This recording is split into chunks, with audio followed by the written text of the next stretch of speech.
mechanistic models. Hope we've been gaining a lot from there. Hope we've been gaining a lot from those courses.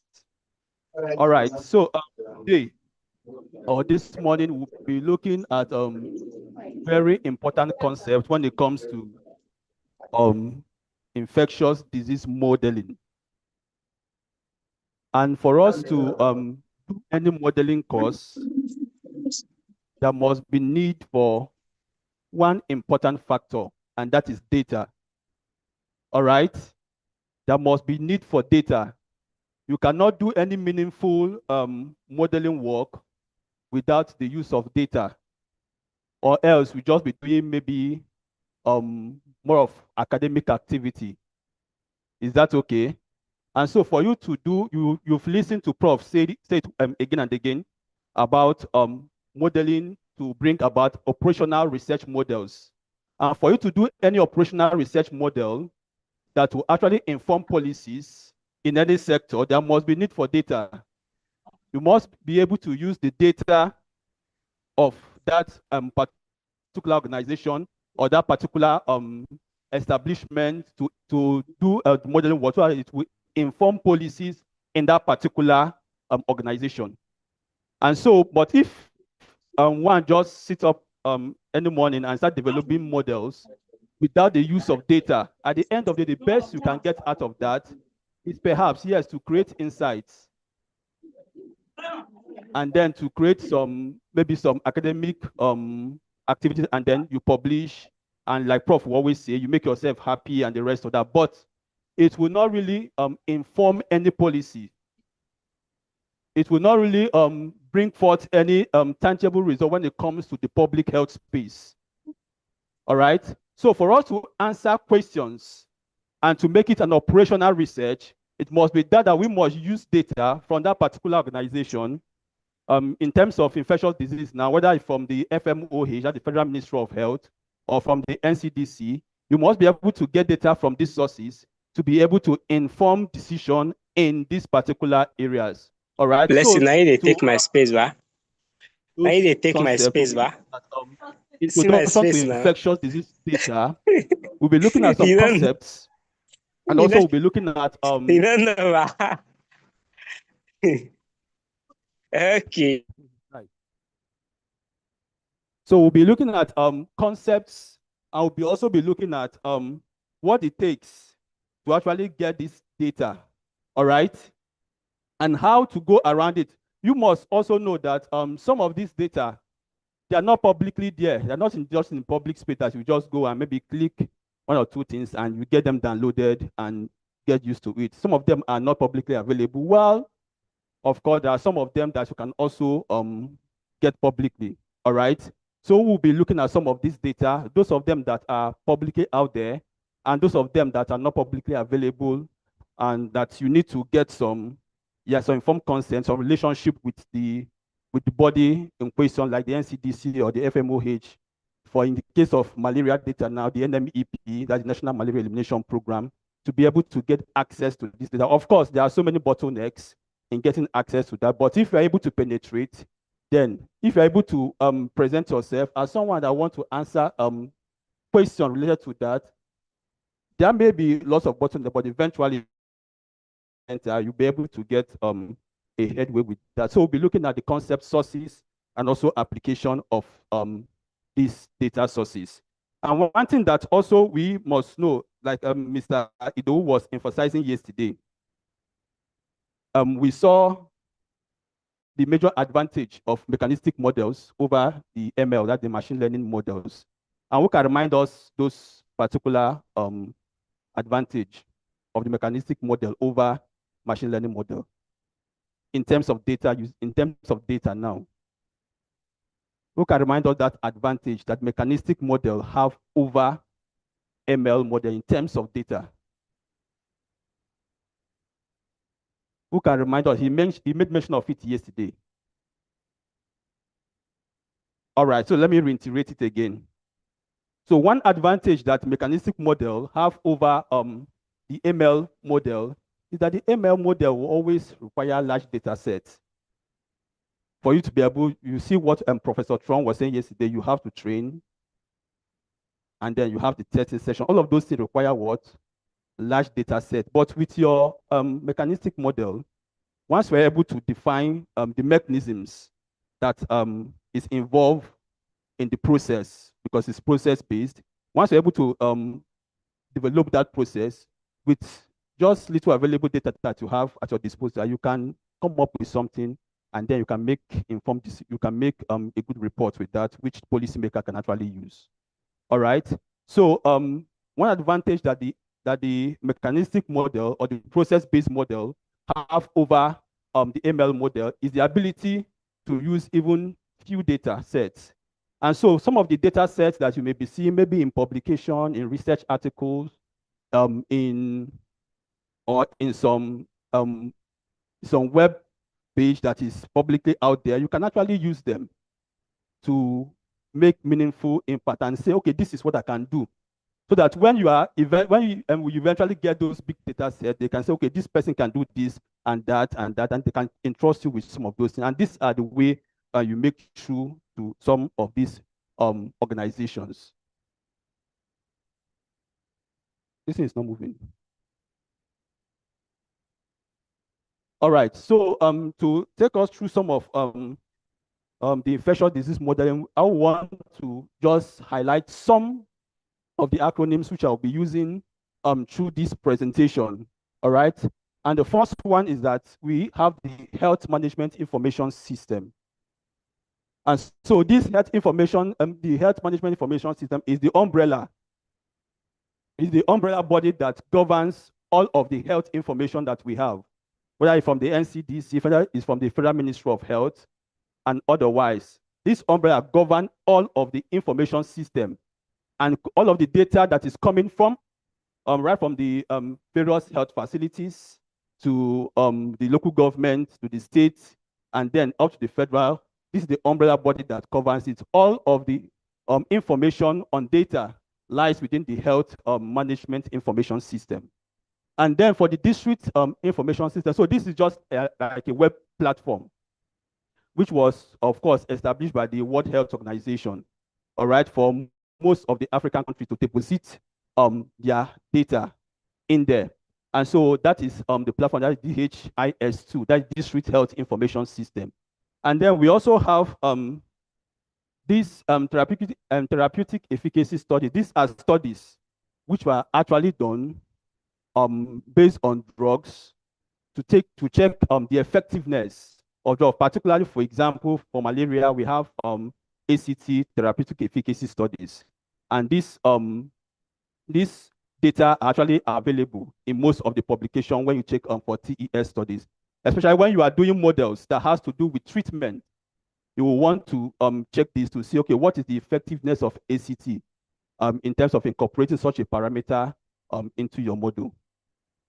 And then we have the routine health information system. This is the information that is collected on routine basis from health facilities, from the local government health, from primary health facilities, which you have in the local government and also in the communities. And all of these are piled up. So we have from the bottom up, we collect the data from what? The community level down to the local government level, to the ward level, to the local government level, and then to the state, and then to the federal Ministry of Health. So it starts from the routine health information system. And then we also have the surveillance and monitoring evaluation. So this is an umbrella too that governs policies that has to do with data collection, that govern policies that has to do with how the data is being managed, how the data is being deposited into all of these repositories. All right. So the surveillance and monitoring evaluation unit actually oftentimes we also have meeting with this group, and they will tell us, oh, this is the particular research we are looking at, and this is a particular area. And with that, you are able to, once you work with the SME group, you'll be able to know, okay, what are those operational research questions that the organization is actually will want at a particular time, and how can you best address that operational research question. And so it's very important to we in the center actually work with the SMEO group, that is surveillance and monitoring evaluation. And then we also have the health and demographic surveillance system. We also have the community-based health management information system from the community level. We also have the National Health Management Information System. All of these are systems that actually collect data and always check the integrity of the data inside in the repository. And then we have the National Malaria Elimination Program, which our center is also working with to address most of their research questions. We also have the slide, please. So we also have okay, we have insecticide treated bed net. So these data are also available when we talk and when we look at the DHS data, which we'll be introducing subsequently. And of course, the local government authority, these are abbreviation, use the community-owned resource persons. So it's very important that we must know that for any health information to be collected, it must first of all be from the community. And the community always entrusts individuals. They may not really be medical doctors or people that are health inclined, but these people are people that eventually the community have actually entrusted to them some level of trust, and they can serve as community-owned resource persons, that they can be able to deliver some of these interventions. Take, for instance, during mass drug administration, if you are talking about Chisto or you are talking about onchocerciasis, you see these community health workers at the CDDs going around the community distributing. They are not necessarily health experts, but they are people that have been entrusted within the community and that has been tested that the community people can trust these individuals, and of course, that they can actually give this health intervention and then get the data from the communities and then deposit them in the local government, and that will transcend up to the Federal Ministry of Health. And so we also have the National Malaria Data Repository, which is under the NDHIS2. Then we also have, and that is actually where the center actually gets the malaria data, the routine malaria data, that's the NMDR. And then we have the surveillance, outbreak, and response management system analysis. So this SOMAS was also established to monitor outbreaks. And it was established during the outbreak of Ebola during 2014, 2019 in Nigeria. And so SOMAS was established to collect outbreaks data. And when we look at this platform, the SOMAS data, it actually has so many, about 40 data sets of several kinds of diseases. So it's a very strong data set that if one has if one can have access to it, you can do a lot of work with the SOMAS data. And then we have, of course, the community health extension. This also has to do with the community extension workers too, that deliver several kinds of health interventions in the community.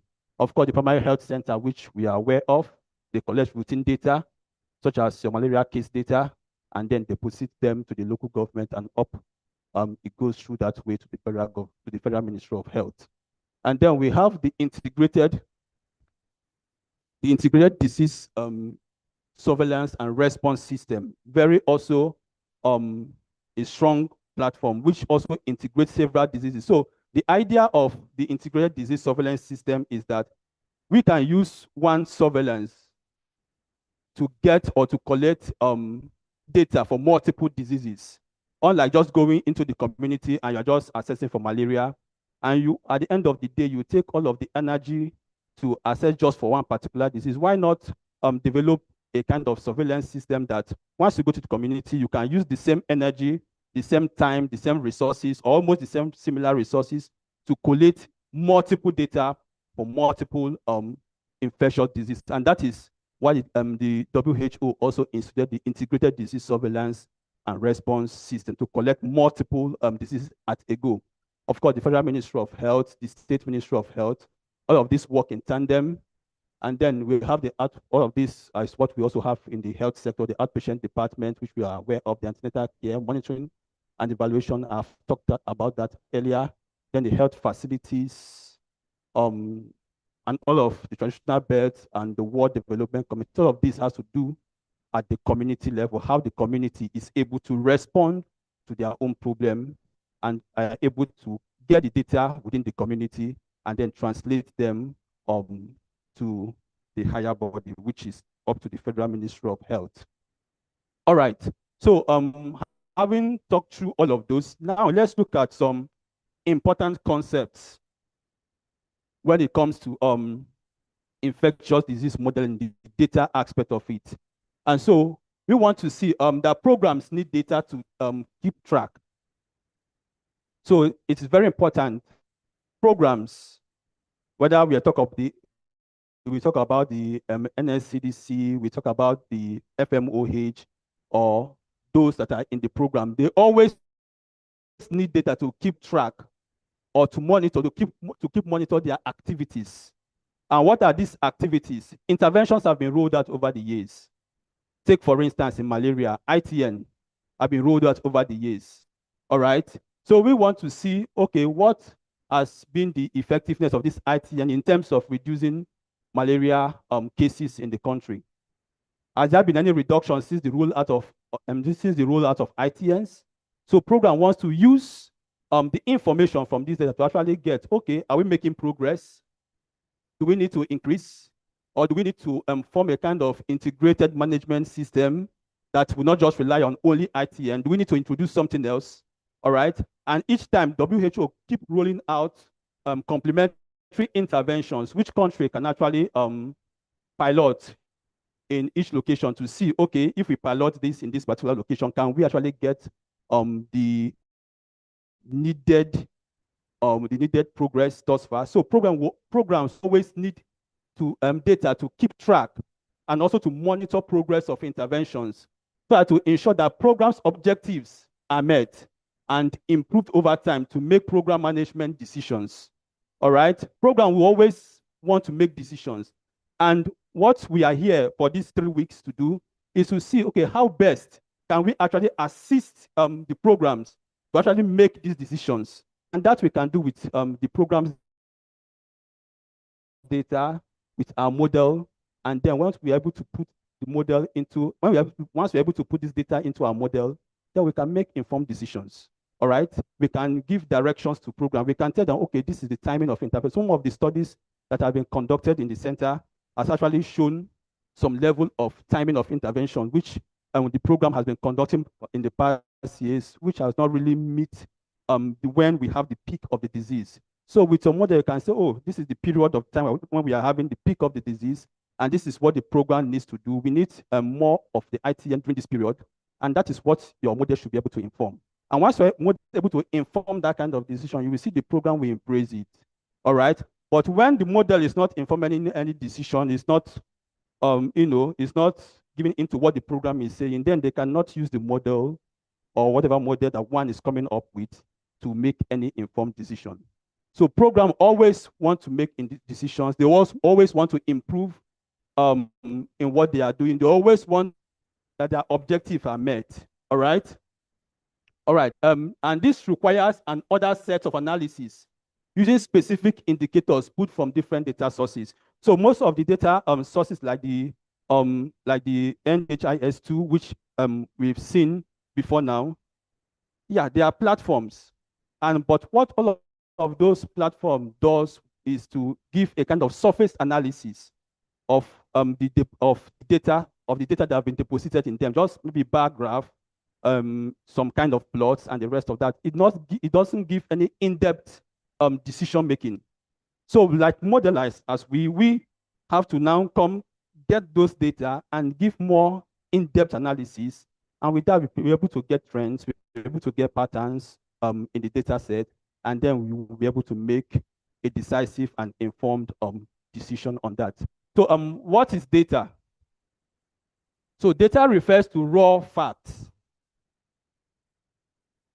And anything that is raw is raw. It doesn't give any, maybe so much information. All right, it's still raw. So data, they are just raw.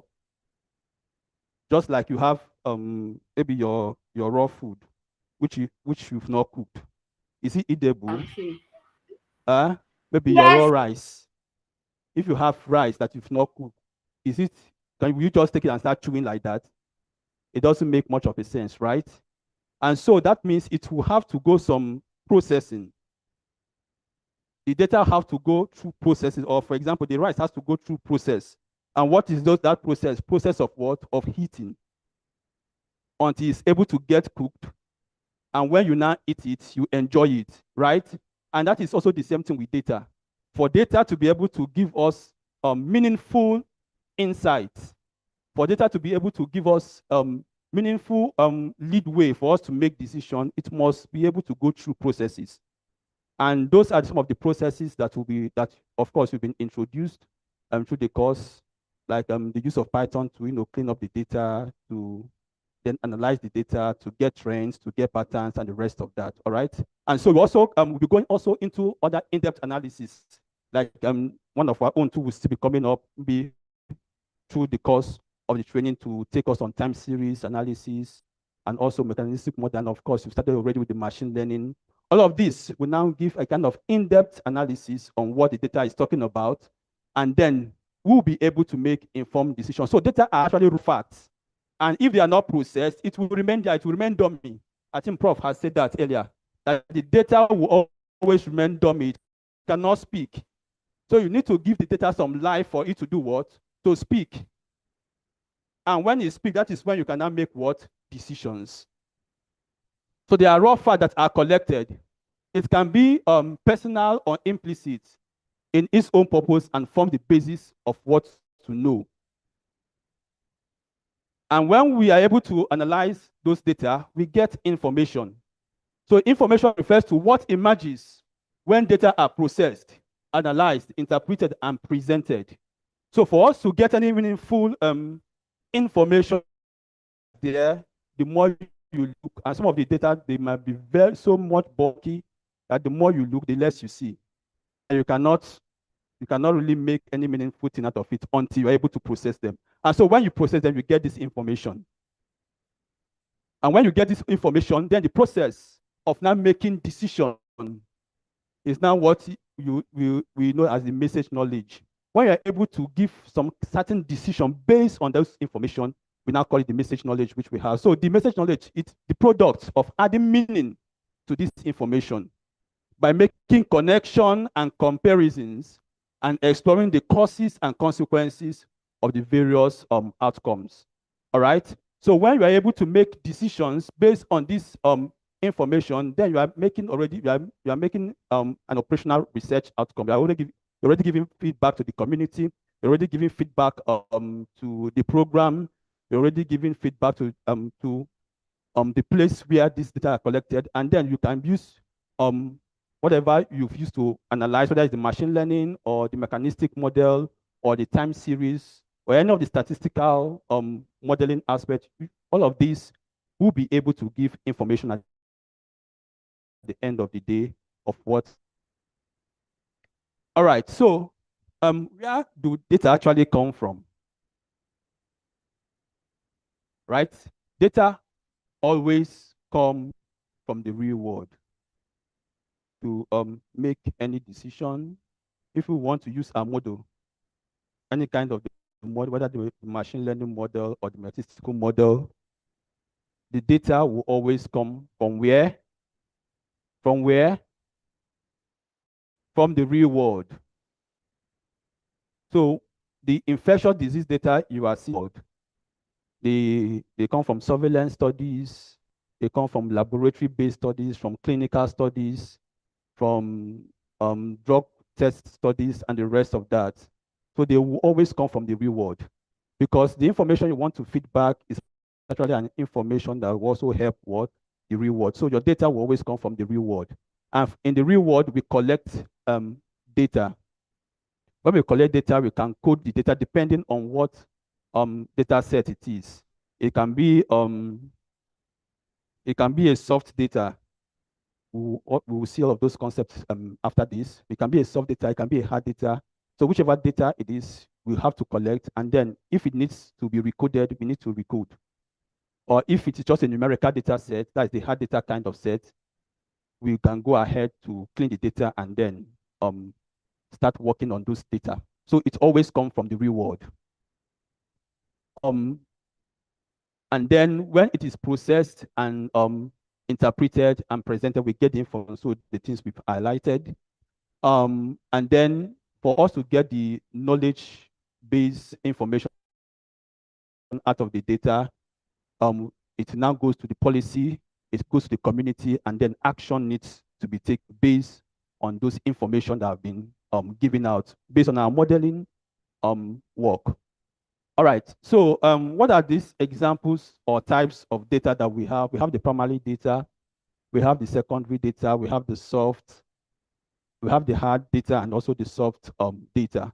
And so what do all of these things mean? Some of them we already know. So who can tell us? Primary data, of course, we can see it, but in your own words, what is primary data? A primary data collected. So one of the distinguishing feature of a primary data is that it is collected what?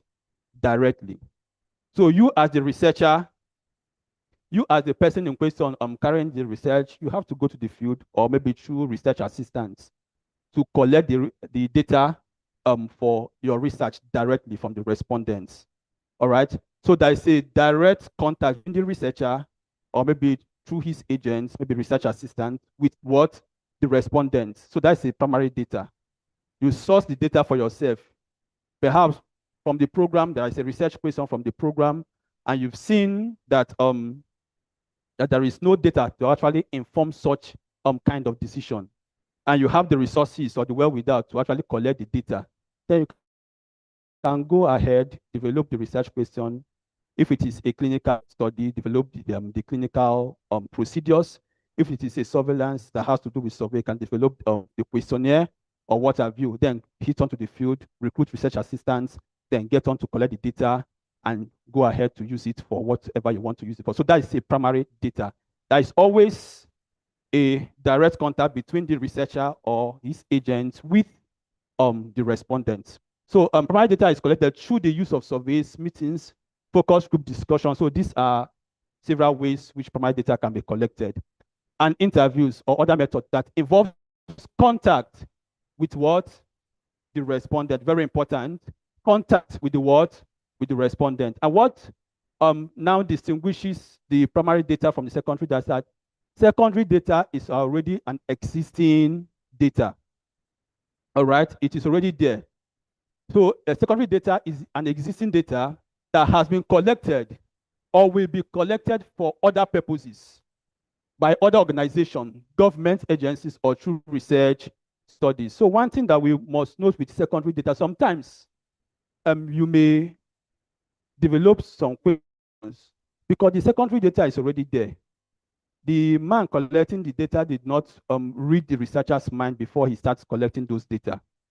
They only data based on their own interest.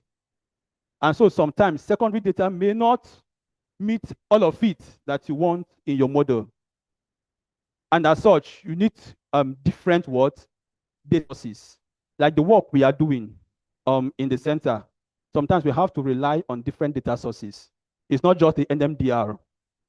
All right. For some of us that we are working on say ITN usage and the rest of that, sometimes we also need to incorporate both the DHS data.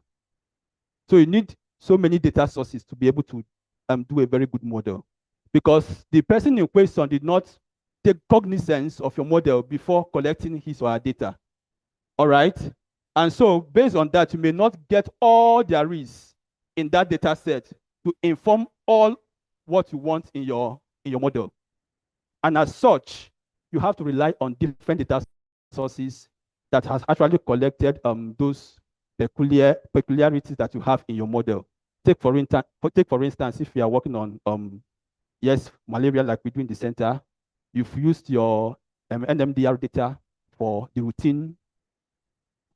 routine cases, then you need to incorporate the prevalence data too. All right, and that you get through the DHS data. All right, you also need to incorporate intervention data. like the ITN usage, the ITN usage, you also still get that from the DHS data. If you want to include the treatment, then you need to look for other data sources like the malaria threat map, which give treatment and also treatment effectiveness. And then sometimes you also need to just rely on other research articles too, which will inform some of the parameters that you eventually will be using in the model. So you cannot rely on one data source, especially when you are doing modeling study and you are using a secondary data, because like I said, the person that collected this data did not put your model into perspective before collecting the data. All right. But as you continue to work, and also just like our center, we continue to also relate with NMEP, they will also see some of the data needs that the modelers also need. And with that, they can incorporate it when next they are also collecting their data. All right. And so those are some of the ways that the policy can influence what the modeler is doing, and also the modeler can as well influence what the policy maker is doing. So that's a secondary data. It doesn't require a direct contact with the researcher to respondents. It is the data is already existing and that have been collected or will be collected for other purposes by other organizations, government agencies, or through research studies. All right, so still on the types of data, we also have the hard data. All right, so just the one we are used to, you can call it a quantitative data. Is that okay? They are numerical data. They are data with values. They are data with numbers. All right.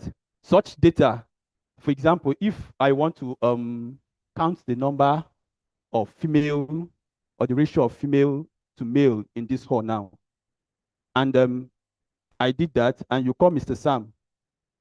Sampson to also do the same thing, and you call Mr. Samuel to also do the same thing, we realize at the end of the day, we'll be having almost similar outcome. Is that correct? Is that correct? Is that correct? So that's an example of what? Of a hard data. That even when you change the collectors, all right, at the end of the day, they will always come with a similar report because it is what? It is numerical. For example, if I should deploy let's say RDT test here for malaria positivity here, at the end of the day, I should be able to get the number of those that are what? Positive, and the number of those that are what? Negative. All right. If you also bring another researcher to conduct the same analysis here, as long keeping all factors in place now, as long as the RDT is working perfectly, you always get what? Similar outcome. Are we together? So that is a distribution feature of a hard data. But for a soft data is the one that you call more of the qualitative data. Now, after maybe subsequently before I will end the session, we'll be doing a kind of just an exercise so that we just to sample opinion of individual, and we'll, at the end of the day, analyze those opinions and see actually if we are able to get similar opinion or divergent views. And so that is the distinguishing feature with what? Soft data. It's always opinion-based. Everyone wants to express their opinion based on something. All right, take for instance, over the years, we've noticed that individuals sometimes complain of sleeping under the ITN nets. All right, and so you just go out during, for example, the DHS survey will go out and ask the question, and the question will be, oh, how do you feel when you sleep under the net in the last night? And you begin to sample opinion. People will give different kind of opinions. Some on the affirmative, some will even say, I cannot sleep. Some people will complain of the thermal heat. All right, with the ITN net. Some person will say, okay, no, I feel very fine. It was okay. I slept very well. Some people will complain of what? That the net is what? It has some kind of sensational, some itching effect on their skin. All right. So you get different kind of divergent views. And at the end of the day, you have to pull all of these views together to be able to make an informed decision. So that is an example of, or that is a soft data for you. All right. It's always opinion based.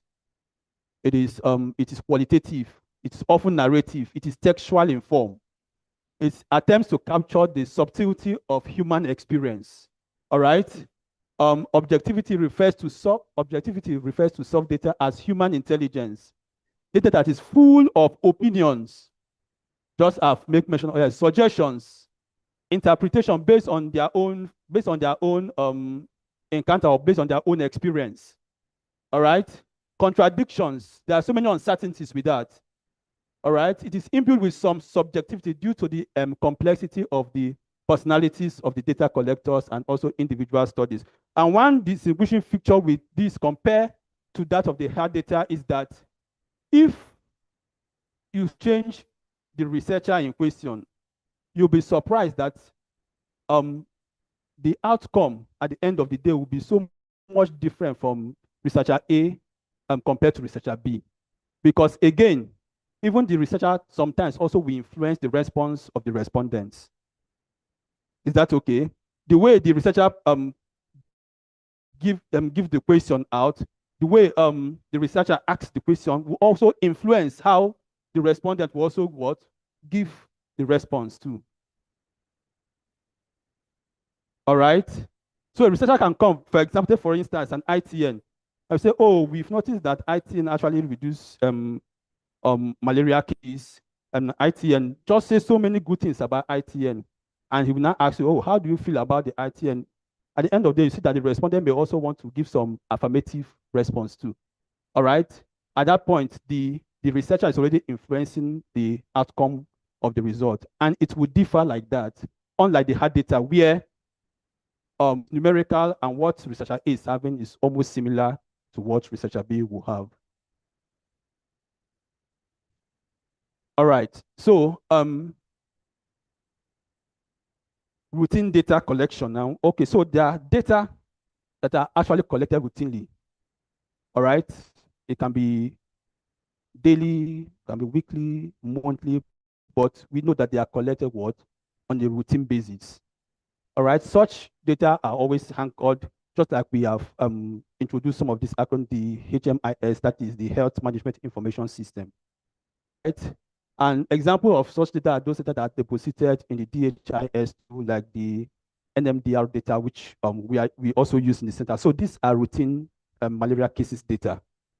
They are collected on everyday basis in the health facilities. And at the end of each month, these health facilities compile this data and send them to the local government. And then from the local government, just as we've seen after now, we move them to the State Ministry of Health, and then to the NMEP, which is an umbrella under the Federal Ministry of Health. And so these data are collected routinely. But the one disadvantage of this data is that it is not publicly accessible. It's until you are able to maybe have a relationship with NMEP, just like our center do have, and then a working relationship with them. And if it's a good one, then you may be lucky that they will release such data for you. All right. But the question is, if we don't have access to this kind of data, so what can we actually work with?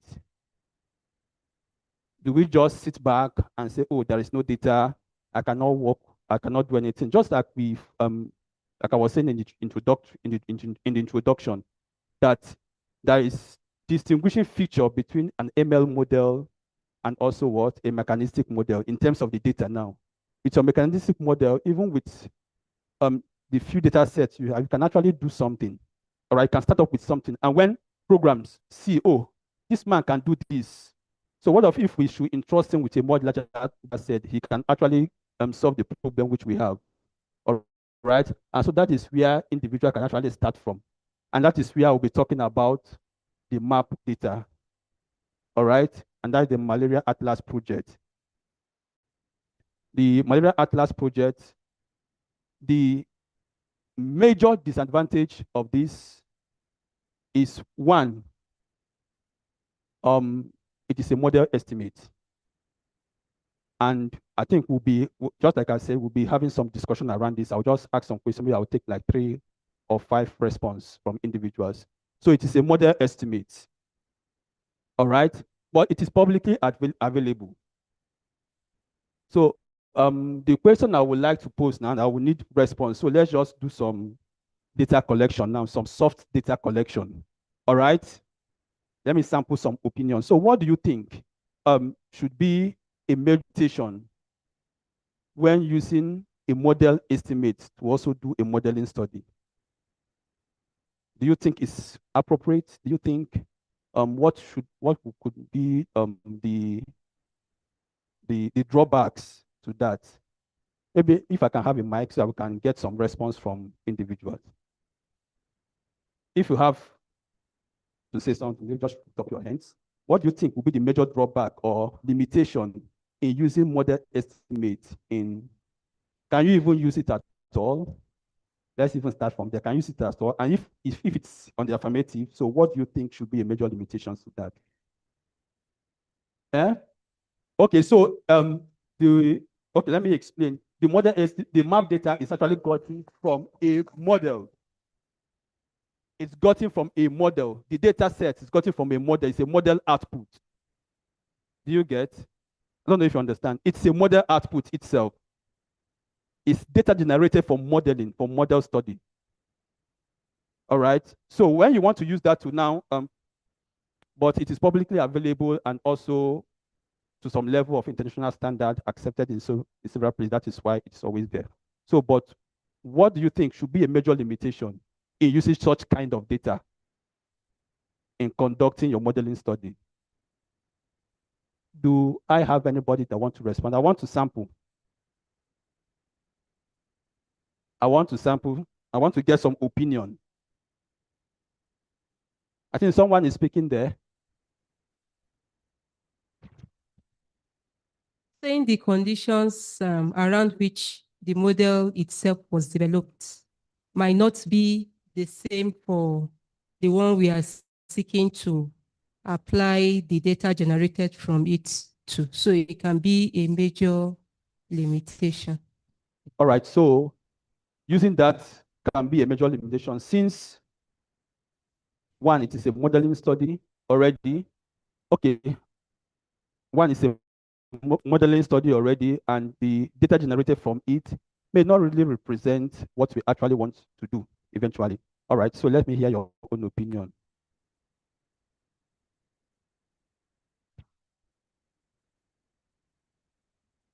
Okay, there is a popular saying that all models are wrong, but some are useful. And also, particularly if the entire data is generated on a model, that model was developed with some assumptions, the assumption that came about the model, and you will want to use a data that is pure, that is not following some assumptions, that is collected without bias. All right, thank you very much. All models are based on certain assumptions. And for the map data, you may not possibly know the assumptions that have been imputed in generating their own data. All right. And that could serve as a major limitation to using modeling study to also inform your own model. Okay, any other hands? Okay, I'll just take it for the last person. Well, I think I'll just borrow from your own words. When you started, you talked about, data not coming from real sources that can inform policy better. So based on that, I would say, since it is a synthesized data, so it's not real. So it will always be taken with a pinch of salt. Thank you. All right. So it is very important we take it with a pinch of salt. Be careful when using such kind of data. But now, okay, thank you very much. So what kind of sampling do we just? Okay, maybe the last person. Sorry. The first person that spoke.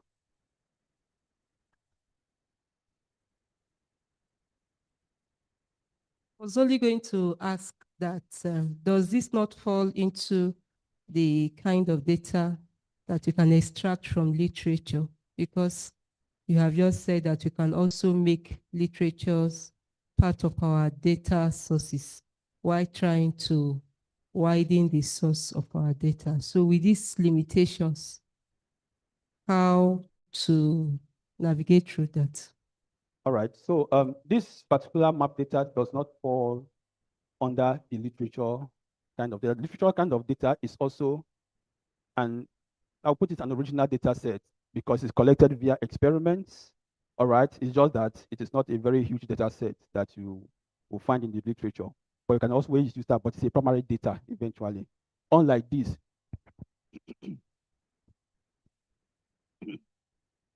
Unlike sorry.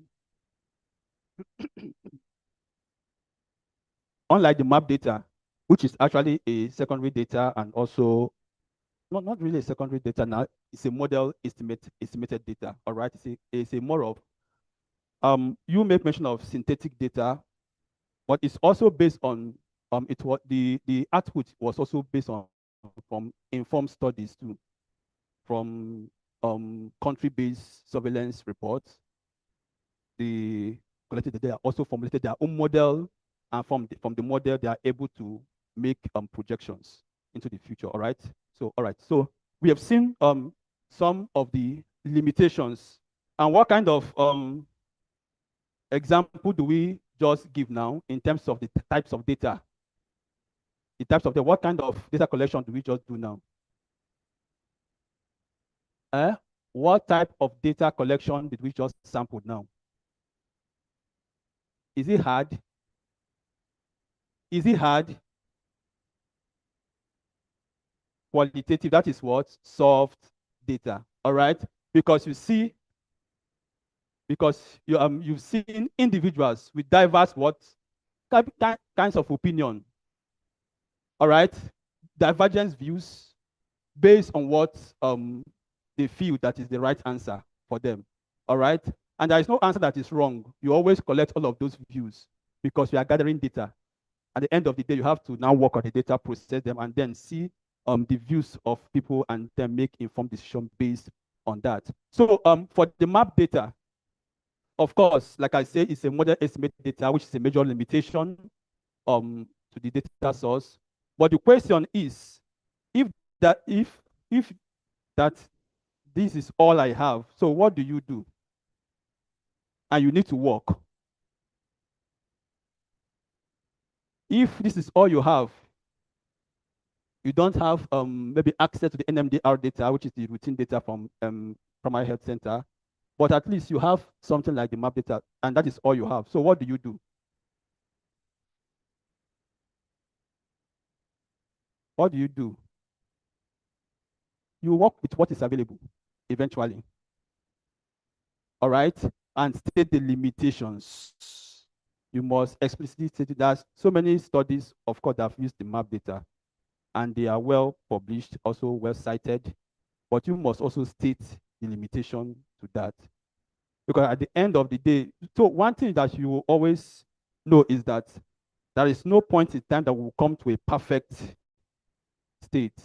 But we need to make decisions, right? Based on some certain criteria. We need to make decisions. And based on even the NMDR data too that we have, it's not a perfect one. Because you have on that report, it's not of all health facilities that is reporting eventually. All right? Those health facilities that are reporting, sometimes they don't even report the real thing.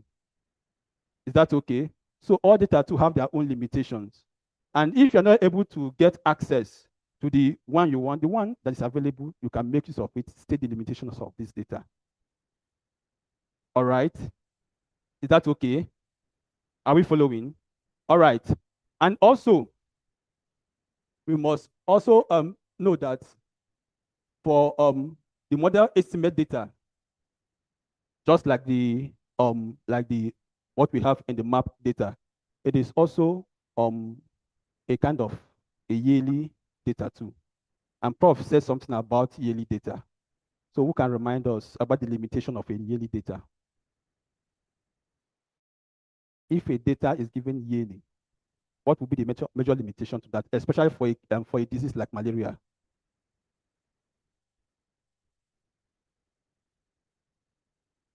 Huh? There are what? There will be gaps that will be missed. Okay.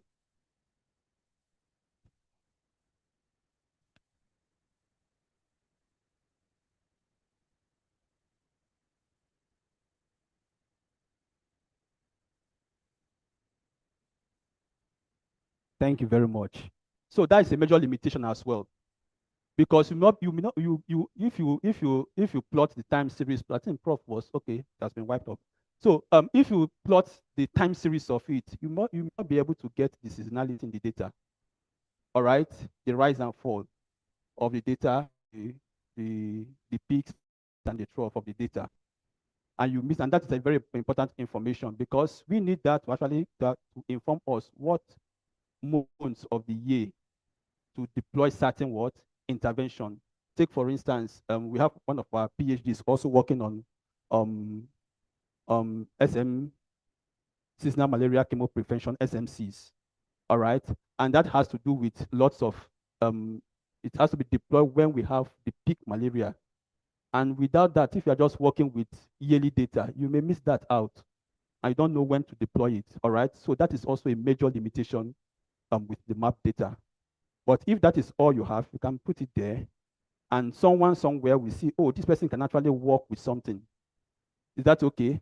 This person can work with data, so we can actually entrust him with a more useful data to make more what informed decision. Like one of our result that one of our papers that we published on mpox, we did not have that of much robust and very wonderful data. But we worked with what we see in the NSCDC, and we're able to make meaningful impact out of it. All right, and that actually leads to several other connections. Is that okay? So that is what I want to draw out from it. And then we have the sentinel surveillance. Sentinel surveillance has to do with locations, imputing data collection in certain location based on several kinds of criteria. It can be based on the availability of diagnostics centers or laboratory centers. Take for instance for Lassa, we have sentinels where in Ondo State and as well as in Edo State. All right, why we are those sentinels there? Because they have a working laboratory. They have there to actually test and also recommend some certain palliatives in terms of managing the situation. All right, and so we have other sentinel surveillance studies, such as the US PMI report will always give, that the Presidential Malaria Initiative. And in that kind of report, we get most of our entomological data. And so when I talk about modeling, that you have to integrate several kind of data sets. So this is also a data set that we are using in our model too. So we get the entomological data from the US PMI report. Okay, so that because you are dealing with a vector-based disease, you are dealing with the mosquitoes, the female Anopheles mosquitoes, as well as what? The human population. And you cannot use what you have in the human population, or data you have in the human population, to begin to estimate parameters for mosquitoes. Would that make sense? It will make sense. All right. So you need to get the entomological report, make estimates from that as well. Then we also have, and these are collected based on surveillance sites. We have about 6 to 7 of them. Yeah, Mr. ID. Mr. Idowu. Okay, you see 6 or 7 states for PMI reports, sentinels. 6 states, okay. All right, so we have sentinels in 6 states in Nigeria. Also for the therapeutic efficacy studies for ACT, we have about 14 states that are actually, that we have sentinels. They are often collecting data for ACT treatment effectiveness. All right, so all of these are data sets that are collected on routine basis. It can be daily, monthly, It can be daily, weekly, or monthly, but they are collected on routine basis. Then we also have data sets that are collected periodically, periodical data set, and you've seen Professor Tron use the DHS data to do some certain work when it comes to your machine learning. So such kind of data are collected what? Periodically. They are collected periodically. For example, the DHS data we had one in 2008, we have one in 2010, we had one in 2015, we have another one that was 2018, then 2021, then the most recent 2024. All right. So these data sets are collected periodically. They are not routine data sets. But again, they are also useful in terms of making a modeling study and making informed decisions. All right. And so particularly for the DHS data, most of modern work and most of the agent-based models, like the EMO, the open malaria, if we are used to agent-based models, use most of this DHS data. They trust more of the DHS data because they feel that the method through which it is collected is more transparent and it represents a more of a community level surveillance than just because one of the limitations of routine-based studies like the NMDR data is that it will require the patient to what? To visit the health facility for the person to be tested and be confirmed malaria positive or negative, and then for the result to be what? To be recorded. Then the question will now be, what of those that do not visit the health facility, that just go to the pharmacy shop or drugstore to get drugs to treat themselves? Those individuals have been missed out in that capturing. Again, what of those that are asymptomatic? Of course, we've seen in the model that malaria 2 is what? Also have the asymptomatic stage, right? The model that we developed yesterday, that we saw yesterday, we can also have what? The asymptomatic infectious individuals. So those people too are missed. But when it comes to the DHS data, because it's a survey, we just get to the community, take a representative sample, and then sample these individuals, and we are able to get both the active cases, both those that are asymptomatic eventually, and that can give us a kind of, oh, what is the situation of malaria in that particular location? All right, so some studies or some individuals prefer using the DHS data over the routine. And the DHS data is also publicly available, although there are some recent, I think that was in 2005, we have restrictions we are placed based on the Trump policies and the rest of that. But for those that had access prior to that period, I think we still have access to DHS data and can also use that and get data from the DHS platform. So those are surveys. We also have census. The last census that was conducted was when? In Nigeria? 2006. And census should have been conducted every what? Every 10 years, right? Yeah, every 10 years. So we are due to a census in 2016, 2026, but it's where. All right. So of course, we can get data from research studies. Particularly a platform for malaria now, you can also get orders for other disease, which is also publicly available, is the MTM, the malaria threat map. There are data sets there for malaria threat map, that is MTM. You can get data such as, most of this data has to do with resistance, treatment efficacy, ITN resistance. You can get them from malaria threat map. And what are some of the data collection process? Okay, so I think I will just end there. So what are some of the data collection process? Some of the data collection process, just as we've earlier mentioned, KII, that's the key informant interview, where you have to evaluate experts in the field, the program people. You sample them and then evaluate, okay, what is their own opinion? Why do they think that the ITM being really happening? Why do you think that the mass drug administration of medicine is not getting its impact? What do they think? So those are experts' opinion. They are in the program. So one can sample them. So one way to get such data is through what? Key informant interview. We also have the focus group interview. All of these are qualitative kind of interview. Of course, one can also get it through observations and rapid assessment.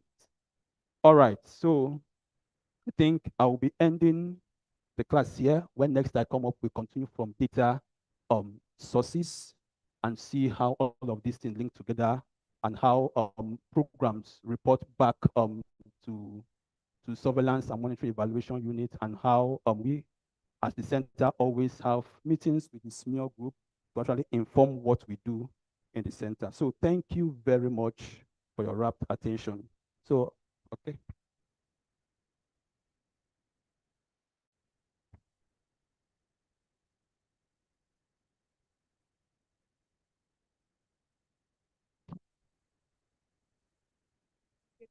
Okay.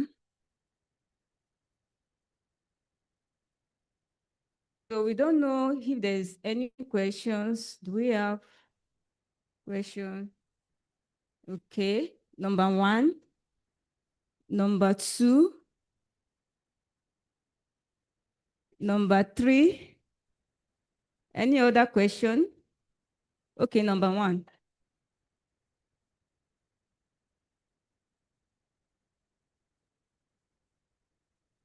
Okay, thank you very much, Doctor. I want to ask, like, data that is collected from Google Form.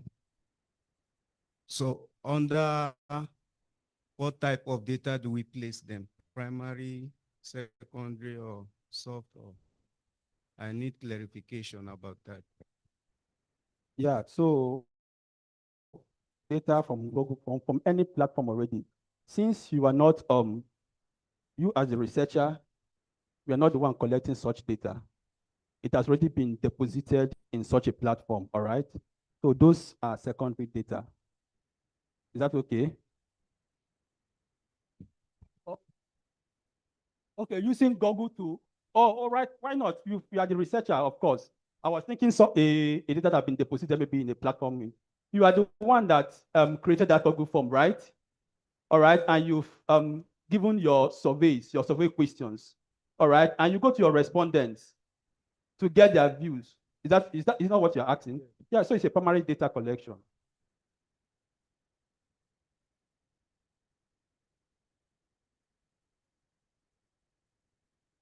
Thank you. You mentioned something that caught my attention. That's why collecting data, the way the researcher presents the question in terms of qualitative now may determine the kind of response gotten. I had an experience not too long ago where I went to a community to get data, but I had to depend on the social mobilizer for that community. And the language I don't know. So I will tell the social mobilizer what he will interpret it. But I noticed that there was a way he was interpreting and adding Jara sometimes, that the people will get so impressed. I will be asking to get information for a particular disease or facility available. So he will add that you have to speak up now, because when they will now come to give us this thing, they will be looking for those who have responded, you know. I was raising the hopes. I was not planning to provide that facility. I was asking for whether it's available or not. But that kind of a thing made people to speak. So I was thinking that that kind of a thing may influence the integrity of the data I want. So how can that be managed? You know, you have said some community have people that their minds are already open. If I go on my own, nobody will listen to me. Yeah. But going with the designated social mobilizer will help me get what I want. Yeah. But now the integrity of the data, how to preserve it or ensure it in this kind of setting is a counsel I need from you. All right, so some of the things, of course, those are some instances and also events that we eventually see when conducting research. All right, and you see that, for example, some of the CDDs and also some of the front lines in several health facilities, they will always have this hope that when the researcher comes, oh, there is something at the back end.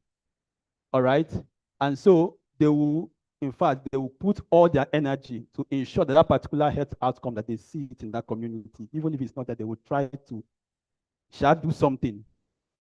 Is that okay? I could remember situations when I was also going for the ONCO program, that's collection of black flies in communities. You will see that they will struggle, in fact, to a point where they will go to another community and collect their own black flies and say, yeah, we have it here, because they know there is something actually coming behind.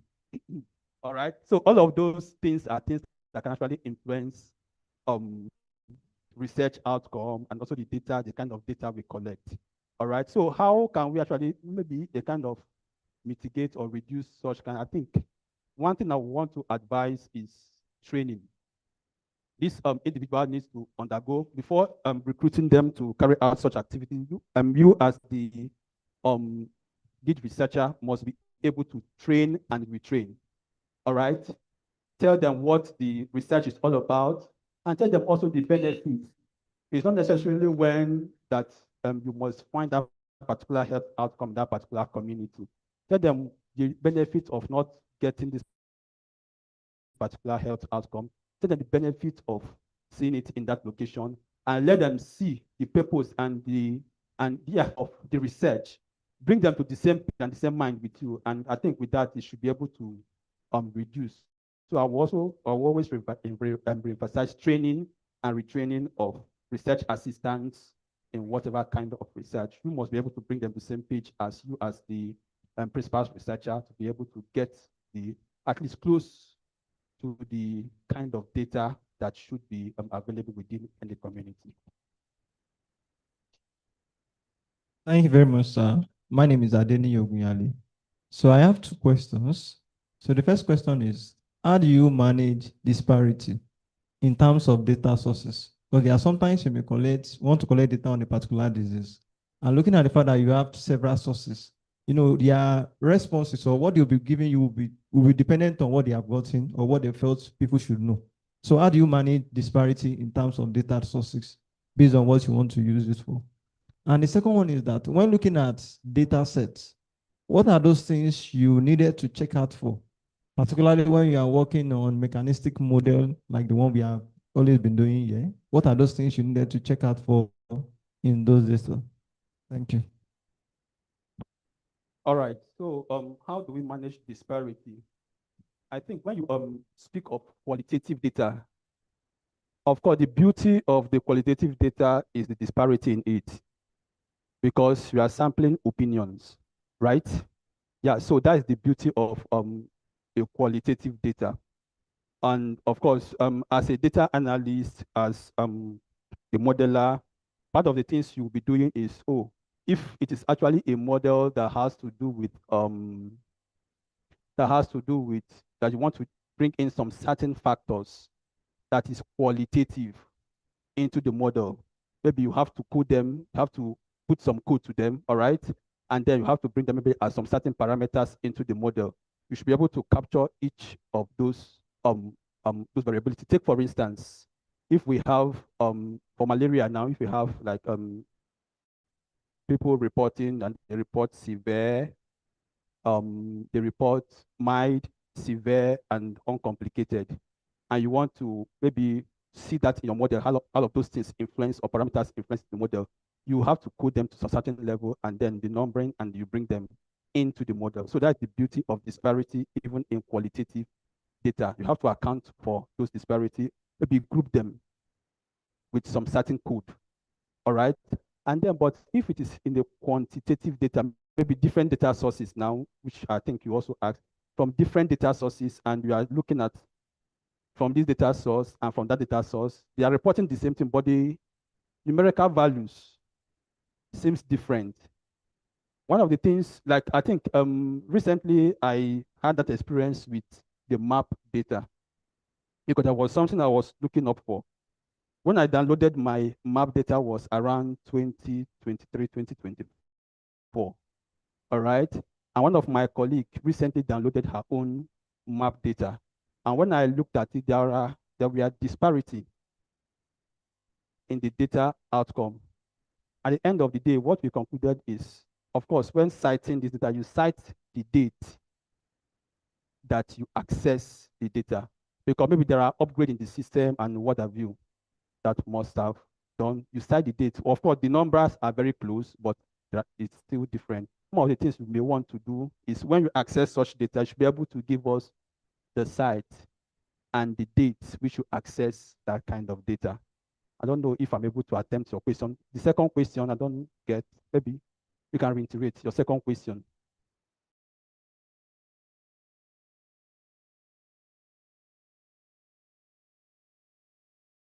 Or it has gone through the air.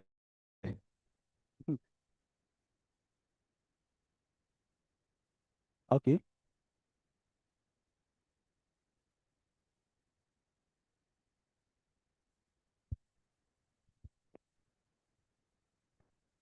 So again, it has been emphasized over and over again when Prof was giving research method and everything, emphasized over and over again your research question.